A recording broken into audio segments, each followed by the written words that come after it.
تو یہ اللہ کی عبادت تو فرض ہے. کچھ ایسی بھی عبادتیں ہیں جن کے لیے کوئی وقت نہیں ہے. مثال کے طور پر قرآن کریم کی تلاوت کرو, علم دین حاصل کرو, شریعت اور فقہ حاصل کرو, سیرت طیبہ کا مطالعہ کرو, اس کے لیے کوئی وقت نہیں. ایسے اوقات نکالو ان کے لیے. لیکن افسوس تو یہ ہے آج ہمارے مسلمانوں پر کہ نماز پڑھنے کی فرصت نہیں. یہ تمام سب کہاں سے وہ جمع کرنے پہ, اس کی کہاں سے ان غریبوں کو فرصت ملے گی؟ تمہیں تو دنیا سمیٹنے سے فرصت نہیں, تمہیں تو مٹی بٹورنی ہے. مٹی ہے مٹی, یہ تم بٹور رہے ہو, اللہ کی قسم یہ مٹی ہے.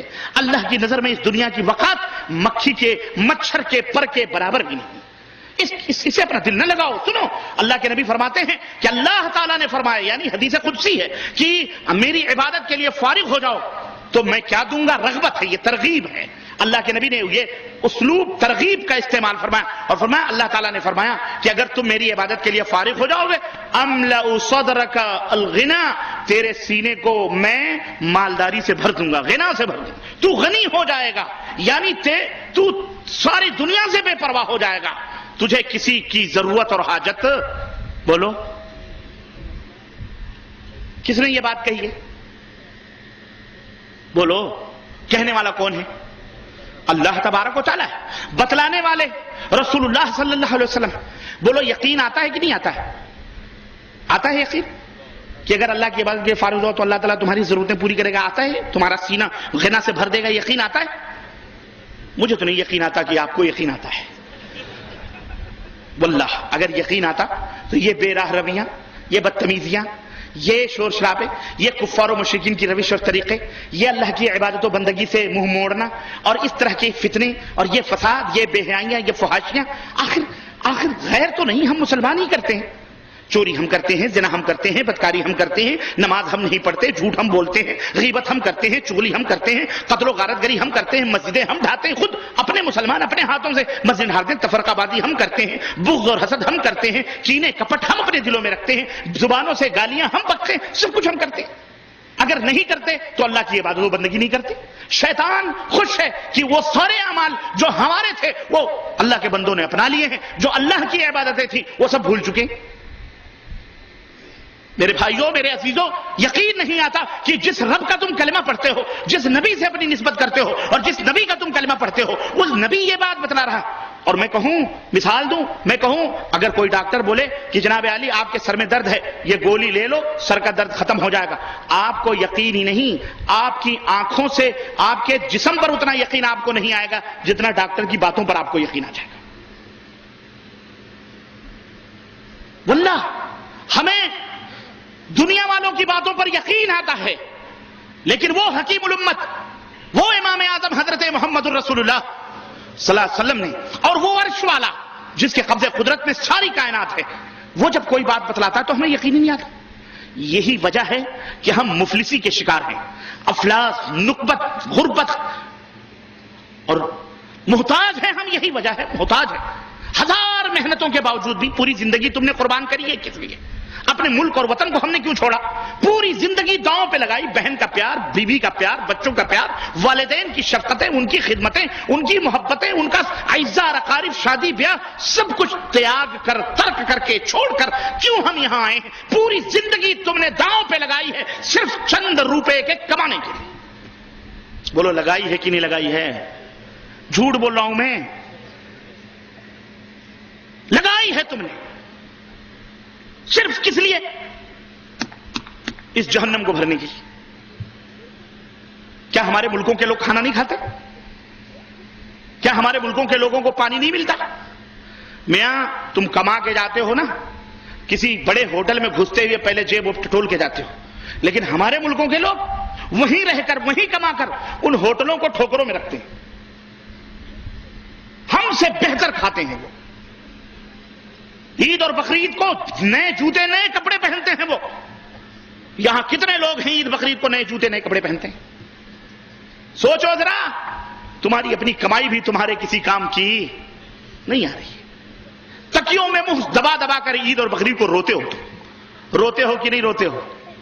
بولو. اب یہ تو جوال بھی آیا ہے, جنجال. فجر غائب ہو تو غائب ہو, لیکن بیوی سے فجر کے بعد بات کرنا نہیں بھولتے آپ, کیونکہ ڈسکاؤنٹ چلتا ہے کہ نہیں؟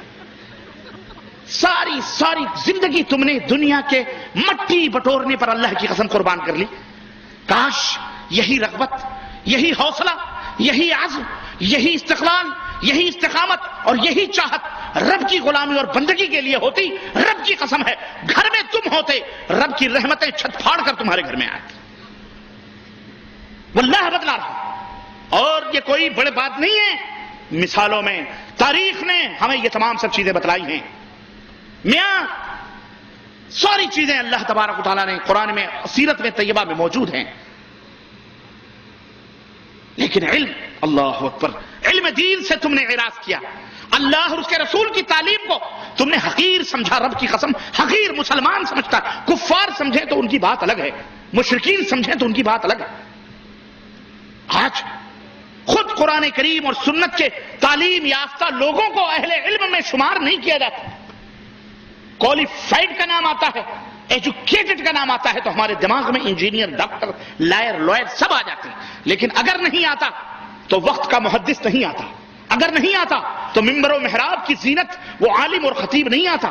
اگر نہیں آتا تو مسجدوں اور مدرسوں کی زینت بیٹھے ہوئے وہ علماء نہیں آتے. اگر نہیں آتے جو تمہاری بچوں کی تربیت اور قرآن اور سنت کی تعلیم دیتے ہیں وہ نہیں آتے. جو مکتبوں میں مدرسوں میں پڑھاتے ہیں ان کا تصور تمہارے دماغوں میں نہیں آتا. ایجوکیٹڈ بولا جاتا ہے، تعلیم یافتہ بولا جاتا ہے تو تمہارا دماغ انجینئر، ڈاکٹر اور فلاں فلاں فلاں فلاں کا تصور آتا ہے کہ نہیں؟ بولو. تم نے سیکنڈ نمبر کا شہری علماء کو سمجھا. دین اسلام کی تبلیغ اور نشر و اشاعت کو سیکنڈ نمبر کا درجہ دیا. گویا ان کے پاس کوئی علم ہی نہیں ہے. یہ فکر کس نے بدلی؟ یہ فکر کس نے دی؟ یہ فکر کفر نے دی ہے. یہ فکر تن کے گورے من کے کالوں نے دی ہے. ہمارے اوپر حکمرانی کر کے 200 برس، 250 برس ان خبیث خنزیر کھانے والوں نے دی ہے. ان کتوں کو پالنے والوں نے دی ہے. ہمارے دماغوں کو بدلا ہے، اسلام سے متنفر کیا ہے اور اسلام کے اوپر سختی سے پابندی کرنے والوں کو سیکنڈ نمبر کا بنانے کی کوشش کی ہے مسلسل جد و جہد کے ساتھ. آج ہماری فکریں جو تبدیل ہوئی اسی وجہ سے کہ ہم علماء کو، مشائخ کو کوئی قدر و قیمت نہیں کرتے. ہم سوچتے ہیں سیاسیات میں فلانا لیڈر، معاشیات میں فلانا وزیر، مولانا میں فلانا ٹھکانا، یہ وہ. میاں یہ تمام علوم قرآن کریم کے اندر موجود ہیں. یہ تمام علوم نبی کریم صلی اللہ علیہ وسلم کے جوتوں کی نوک پر ہوا کرتے. نبی کریم صلی اللہ علیہ وسلم کے وہ شاگرد جو بھوکے تھے، جو کھجوریں چوستے تھے، تاریخ نے ہمیں بتلایا کہ نبی نے ان کی ایسی تربیت فرمائی کہ وہ کوفہ اور بصرہ کے گورنر بن گئے. وہ یمن میں جج کی کرسیوں پر بیٹھ کر لوگوں کو فیصلے دیا کرتے تھے. یہ کیا منحوس فیصلے دیں گے جھوٹے، یہ کیا مکار فیصلے دیں گے جو ایک طرف امن و شانتی کا دم بھرتے ہیں اور حقوق انسانیت کا ڈھونگ رچاتے ہیں.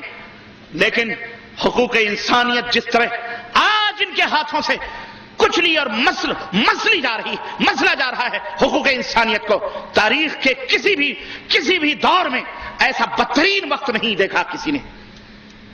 آج یہ حقوق انسانیت کے دعوے دار میرے عزیزوں، میرے دوستوں اور بھائیوں، سب سے بڑا علم، سب سے بڑی تعلیم کیا ہے؟ سب سے بڑا علم اور سب سے بڑی تعلیم